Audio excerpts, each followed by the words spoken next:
श्रीगुरुभ्यो नमः। ॐ नमो भगवते वासुदेवाय। ॐ श्रीकृष्णाय परब्रह्मणे नमः। अथ पञ्चनवतितमं दशकं कैवल्यसिद्धिप्रकारवर्णनम्। आदौ हैरण्यगर्भितनुमविकलजीवात्मिकामास्थितस्त्वं जीवत्वं प्राप्य माया गुणगणखचितो वर्तसे विश्वयोने। तत्रोद्वृद्देन सत्त्वेन तु गुणयुगलं भक्तिभावं गतेन छित्त्वा सत्त्वं च हित्वा पुनरनुपहितो वर्तिता हे त्वमेव। सत्त्वोन्मेषात् कदाचित् खलु विषयरसे दोषबोधेऽपि भूमन् भूयोऽप्येषु प्रवृत्तिः सतमसि रजसि प्रोधते दुर्निवारा। चित्तं तावत् गुणाश्चग्रथितमिहमिथस्तानि सर्वाणि रोद्धुं तूर्ये त्वय्येकभक्तिः शरणमिति भवान् हंसरूपी न्यगादीत्। सन्ति श्रेयांसि भूयांस्यपि रुचिभिदया कर्मिणां निर्मितानि क्षुद्रानन्दाश्च शान्ता बहुविधगतयः कृष्ण तेभ्यो भवेयुः। त्वं चाचख्याथ सख्ये ननु महिततमां श्रेयसां भक्तिमेकां त्वद्भक्त्यानन्दतुल्यः खलु विषयजुषां सम्मदः केन वा स्यात्। त्वद्भक्त्या तुष्टबुद्धे सुखमिह चरतो विच्युतास्तस्य चाशाः सर्वासु सौख्यमय्यः सलिलकुहरगस्येव तोयैकमय्यः।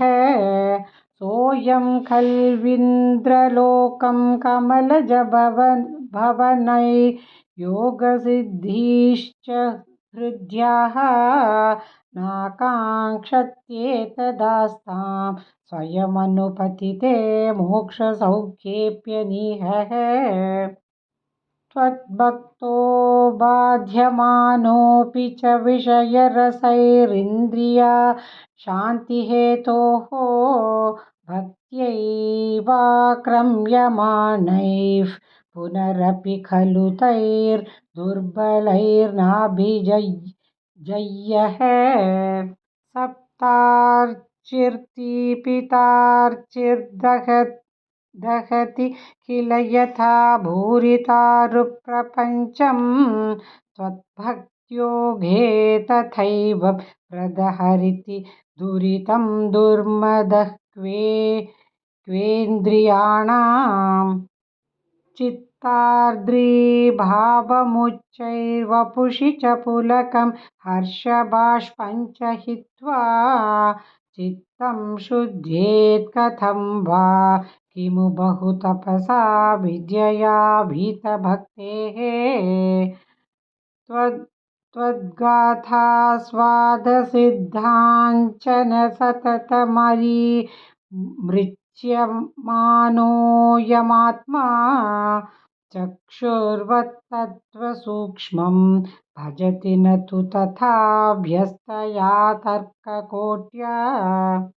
ध्यानं ते शीलयेयं समतनुसुखबद्धासनो नासिकाग्रन् न्यस्ताक्षः पूरकाध्यैर्जितपवनपथश्चित्तपद्मन्त्ववाञ्छम् ऊर्ध्वाग्रं भावयित्वा रविविधुशिखिनः संविचिन्त्योपरिष्ठात् तत्रस्थं भावये त्वां सजलजलधरश्यामलं कोमलाङ्गम्।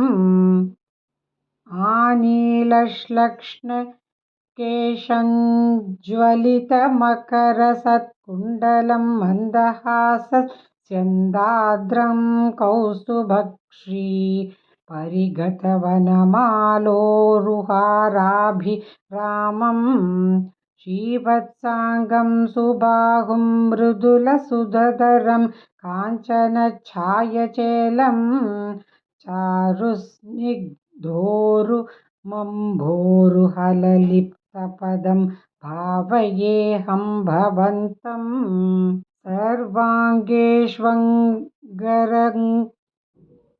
सर्वाङ्गेष्वङ्गरङ्गत्कुतुकमिति मुहुर्धारयन्नीशचित्तं तत्राप्येकत्र युञ्जे वदनसरसिजे सुन्दरे मन्दहासे तत्रालीनं तु चेतः परमसुखचिदद्वैतरूपे वितन्वन् अन्यन्नो चिन्तयेयं मुहुरिति समुपारूढयोगो भवेयम् इत्थं त्वध्यानयोगो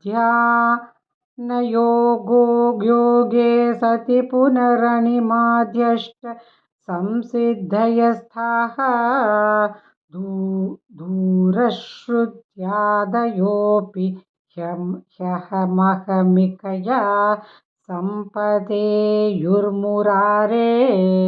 त्वत्सम्प्राप्तौ विलम्बावहमखिलमिदं नाद्रिये कामयेऽहं त्वामेवानन्दपूर्णं पवनपुरपते पाहि मां सर्वतापात् नारायणाखिलगुरो भगवन्नमस्ते नारायणाखिलगुरो भगवन्नमस्ते।